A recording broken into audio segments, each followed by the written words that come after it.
여호와께서 모세에게 말씀하여 이르시되 나병한 자가 정결하게 되는 날의 규례는 이러하니 곧 그 사람을 제사장에게로 데려갈 것이요 제사장은 진영에서 나가 진찰할지니 그 환자에게 있던 나병 환부가 나았으면 제사장은 그 정결함을 받을 자를 위하여 명령하여 살아있는 정결한 새 2마리와 백향목과 홍색 실과 우슬초를 가져오게 하고 제사장은 또 명령하여 그 새 하나는 흐르는 물 위 질그릇 안에서 잡게 하고 다른 새는 산채로 가져다가 백향목과 홍색 실과 우슬초와 함께 가져다가 흐르는 물 위에서 잡은 새의 피를 찍어 나병에서 정결함을 받을 자에게 7번 뿌려 정하다 하고 그 살아있는 새는 들에 놓을지며 정결함을 받은 자는 그의 옷을 빨고 모든 털을 밀고 물로 몸을 씻을 것이라. 그리하면 정하리니 그 후에 진영에 들어올 것이나 자기 장막 밖에 이레를 머물 것이요 7째 날에 그는 모든 털을 밀되 머리털과 수염과 눈썹을 다 밀고 그의 옷을 빨고 몸을 물에 씻을 것이라. 그리하면 정하리라. 8째 날에 그는 흠없는 어린 순양 2마리와 1년 된 흠없는 어린 암양 1마리와 또 고운 가루 10분의 3 에바에 기름 섞은 소재물과 기름 한 록을 취할 것이요 정결하게 하는 제사장은 정결함을 받을 자와 그 물건들을 회함 여호와 앞에 두고 어린 순양 1마리를 가져다가 기름 한 록과 아울러 속건제로 드리되 여호와 앞에 흔들어 요제를 삼고 그 어린 순양은 거룩한 장소 곧 속죄제와 번제물 잡는 곳에서 잡을 것이며 속건 제물은 속죄 제물과 마찬가지로 제사장에게 돌릴지니 이는 지극히 거룩한 것이니라. 제사장은 그 속건 제물의 피를 취하여 정결함을 받을 자의 오른쪽 귓뿌리와 오른쪽 엄지 손가락과 오른쪽 엄지 발가락에 바를 것이요 제사장은 또 그 한 녹의 기름을 취하여 자기 왼쪽 손바닥에 따르고 오른쪽 손가락으로 왼쪽 손에 기름을 찍어 그 손가락으로 그것을 여호와 앞에 7번 뿌릴 것이요 손에 남은 기름은 제사장이 정결함을 받을 자의 오른쪽 귓뿌리와 오른쪽 엄지손가락과 오른쪽 엄지발가락 곧 속건제물의 피 위에 바를 것이며 아직도 그 손에 남은 기름은 제사장이 그 정결함을 받는 자의 머리에 바르고 제사장은 여호와 앞에서 그를 위하여 속죄하고 또 제사장은 속죄제를 드려 그 부정함으로 말미암아 정결함을 받을 자를 위하여 속죄하고 그 후에 번제물을 잡을 것이요 제사장은 그 번제와 소제를 제단에 드려 그를 위하여 속죄할 것이라. 그리하면 그가 정결하리라. 만일 그가 가난하여 그의 힘이 미치지 못하면 그는 흔들어 자기를 속죄할 속건제를 위하여 어린 순양 1마리와 소제를 위하여 고운 가루 10분의 1 에바에 기름 섞은 것과 기름 한 녹을 취하고 그의 힘이 미치는 대로 산비둘기 2이나 집비둘기 새끼 2를 가져다가 하나는 속죄 제물로 하나는 번제물로 삼아 8째 날에 그 결례를 위하여 그것들을 휘막문 여호와 앞 제사장에게로 가져갈 것이요 제사장은 속건제의 어린 양과 기름 한 녹을 가져다가 여호와 앞에 흔들어 요제를 삼고 속건제의 어린 양을 잡아서 제사장은 그 속건 제물의 피를 가져다가 정결함을 받을 자의 오른쪽 귓뿌리와 오른쪽 엄지 손가락과 오른쪽 엄지 발가락에 바를 것이요 제사장은 그 기름을 자기 왼쪽 손바닥에 따르고 오른쪽 손가락으로 왼쪽 손에 기름을 조금 찍어 여호와 앞에 7번 뿌릴 것이요 그 손의 기름은 제사장이 정결함을 받을 자의 오른쪽 귓뿌리와 오른쪽 엄지손가락과 오른쪽 엄지발가락 곧 속건 제물의 피를 바르는 곳에 바를 것이며 또 그 손에 남은 기름은 제사장이 그 정결함을 받는 자의 머리에 발라 여호와 앞에서 그를 위하여 속죄할 것이며, 그는 힘이 미치는 대로 산비둘기 한 마리나 집비둘기 새끼 한 마리를 들이되, 곧 그의 힘이 미치는 대로 한 마리는 속죄제로 한 마리는 소제와 함께 번제로 드릴 것이요, 제사장은 정결함을 받을 자를 위하여 여호와 앞에서 속죄할지니, 나병한 자로서 그 정결 의식에 그의 힘이 미치지 못한 자의 규례가 그러하니라. 아멘. 레위기 13장과 14장은 나병 환자의 진단 그리고 정결 규례에 관하여 말씀하고 있습니다. 먼저 13장에 보게 되면 사람의 몸의 각 부위에서 이것이 나병인지 아닌지를 판단하는 내용으로 이루어져 있습니다. 13장 1절부터 8절까지는 피부를 보고 그 사람의 피부에 반점이 났다든가 이런 여부를 보고 나병을 판단합니다. 9절부터 17절까지는 살, 이 사람의 생살에 나타난 곳들을 보고 나병 여부를 판단하며, 18절부터 23절까지는 어떤 종기가 났을 때 이것이 나병인지 아닌지를 판단하게 됩니다. 24절부터 28절까지는 몸에 화상을 입었을 때 불에 데인 자국을 보았을 때 이것이 나병인지 아닌지를 확인하며, 29절부터 37절까지는 머리와 수염에 그 나병이 있는지 없는지, 40절에서 44절까지는 대머리에 발생한 나병이 이것이 나병인지 아닌지, 이것이 정한 것인지 부정한 것인지를 진단하는 내용으로 이루어졌다라고 하는 것이죠. 제사장이 그 여부를 판단하게 됩니다. 여기서 나병이라고 하는 것은 우리가 흔히 한센병이라고 알려져 있는 문둥병이라고 알려져 있는 것만을 이야기하는 것이 아니고, 피부에 온갖 여러 가지 문제가 생겼을 때, 질환이 발생을 했을 때, 종기라든가 여러 가지 것들을 생겼을 때 하는 모든 것들을 포함하고 있습니다. 이 여부를 의사가 판단하는 것이 아니고 제사장이 판단하고 있다라고 하는 것입니다. 그렇게 제사장에게 나병이 걸렸다라고 판단이 되면 그 사람은 옷을 찢고 머리를 풀며 윗 입술을 가리우고 부정하다 부정하다 이렇게 외쳐야 되며, 또 그 나병이 낫기 전까지는 진 밖에서 살아야 된다라고 하는 것이 13장의 내용이었습니다.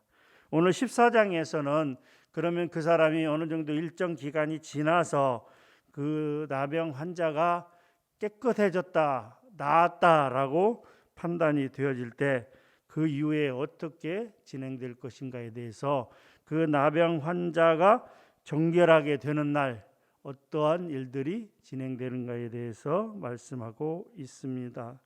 즉 나병에서 회복된 그 나병 환자를 위한 정결 의식을 제사장이 선포를 하고 그 이후의 처리 과정에 대해서 기록하고 있는 것입니다.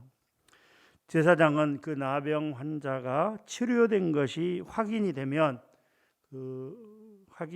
우선 정한 새 2마리, 백향목, 홍색실, 우슬추를 준비하고, 그 중에 그 새 2마리 중에서 먼저 새 1마리를 흐르는 물이 담긴 질그릇 위에서 잡았습니다. 그리고 다른 새 1마리는 산채로 우슬추와 함께 백향목에 홍색실로 묶어 흐르는 물에서 잡은 새의 피에 적셔 나병에서 깨끗하게 된 자에게 7번을 뿌린 후 날려 보냈습니다. 또한 이때 나병에서 깨끗게 된 자는 옷을 빨고 몸에 털을 밀고 몸을 씻는 등의 정결 의식을 행한데, 진 안으로 들어왔으나 자기 집으로 들어가지 못하고 7일 동안 여전히 자기 장막 밖에 머물러야 했으며, 7일이 지난 후 또 다시 털을 밀고 옷을 빨고 몸을 씻어야 비로소 정한 자로 인정받을 수 있었습니다. 또한 10절부터 32절까지는 이렇게 정함을 입은 자가, 이렇게 회복된 나병 환자가 하나님 앞에 정결 제사를 드리는 규정을 말씀하고 있는 것입니다.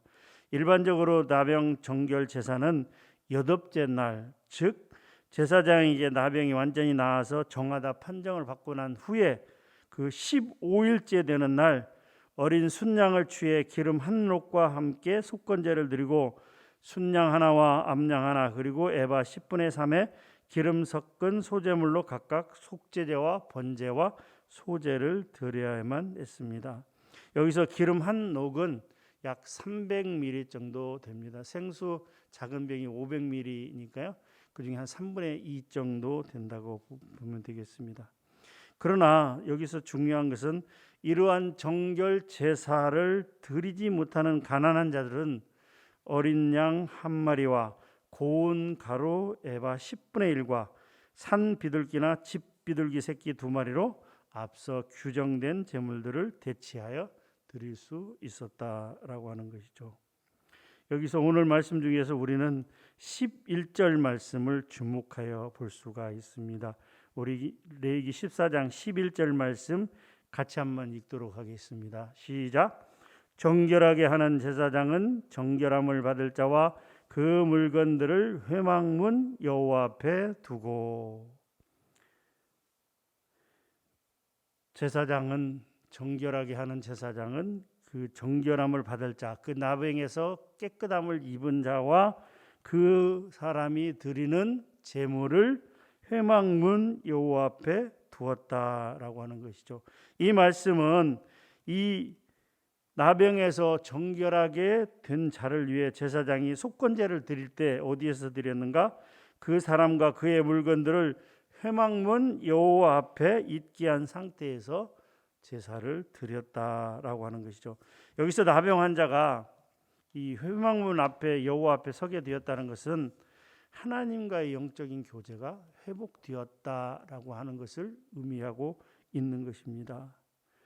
이것은 우리가 과거에는 나병과 같이 죄로 말미암아 부정한 자가 되어 거룩한 하나님과 교제할 수가 없었지만 하나님의 놀라운 은혜로 예수 그리스도의 보혈로 말미암아 죄의 씻음을 받고 새롭게 변화됨으로 하나님과 교제하며 하나님 앞에 예배를 드리게 되었다는 것과 마찬가지라고 하는 것입니다. 사랑하는 성도 여러분, 나병에 걸려서 하나님과의 교제에서 단절된 채 진 밖에서 혼자 외롭게 생활하던 자가 나병에서 완전히 나음을 입고 하나님 앞에 제사를 드릴 때 그 심정이 어떠했을까요?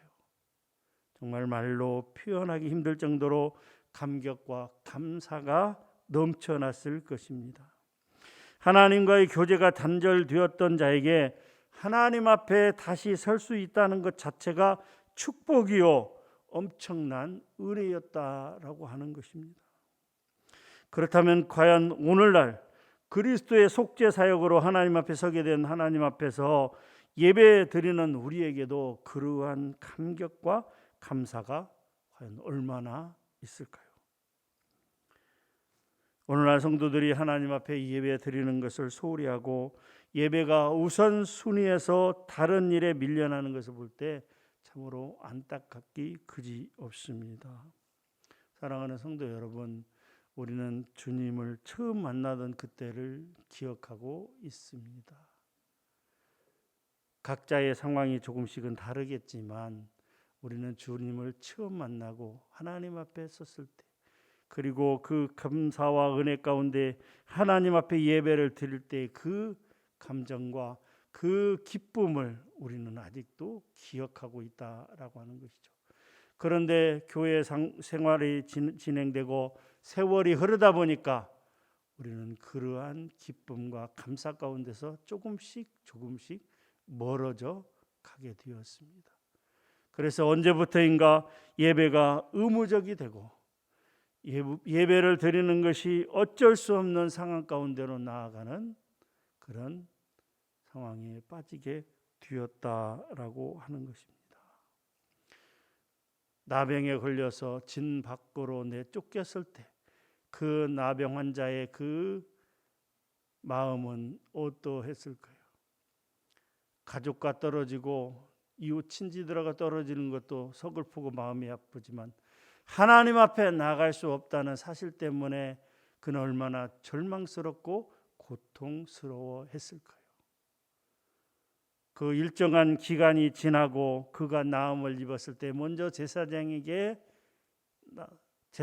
그를 찾아가서 진 밖에서 나병의 낫은 여부를, 나병이 확실히 깨끗해진 여부를 진단을 받은 후에, 그리고 정결 예식을 행하고 또 하나님 앞에 정결한 제사를 드림으로 그가 완전히 고침을 받았다고 판단됐을 때 그의 기쁨은 말로 형용할 수 없었을 것입니다.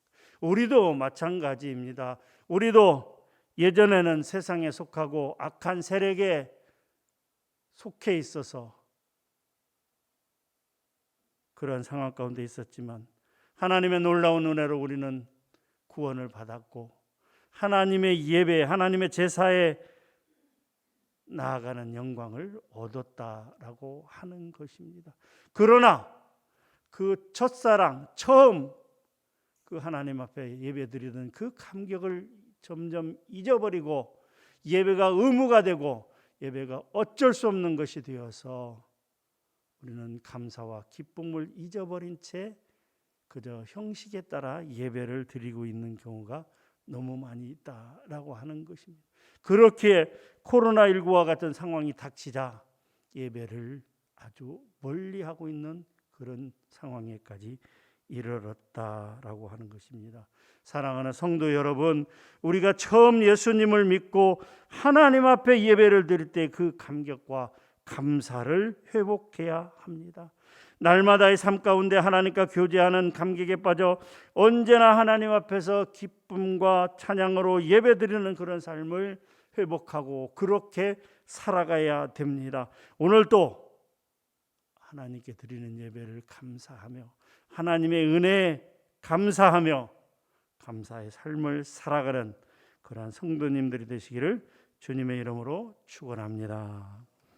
하나님 감사합니다. 오늘 레위기 14장 말씀을 살폈습니다. 하나님, 나병에 걸린 그 환자의 그 심정이 어떠했을까요?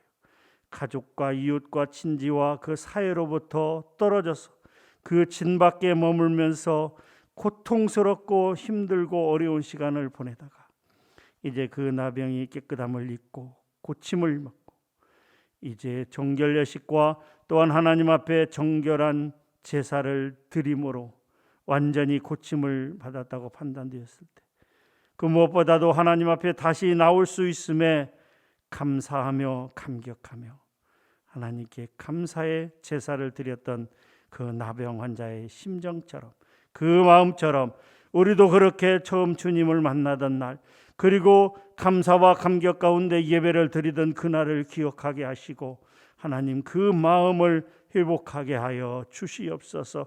그리하여 하나님 앞에 드리는 예배가 정말로 소중한 것임을 깨닫고 감사와 감격 가운데 날마다 드려지는 예배가 될 수 있도록 우리에게 은혜를 베풀어 주시옵소서. 오늘 하루도 그러한 감사와 기쁨 가운데 살아갈 수 있도록 은혜 베풀어 주시옵소서. 감사드립니다. 살아계신 예수님의 이름으로 기도하옵나이다. 아멘.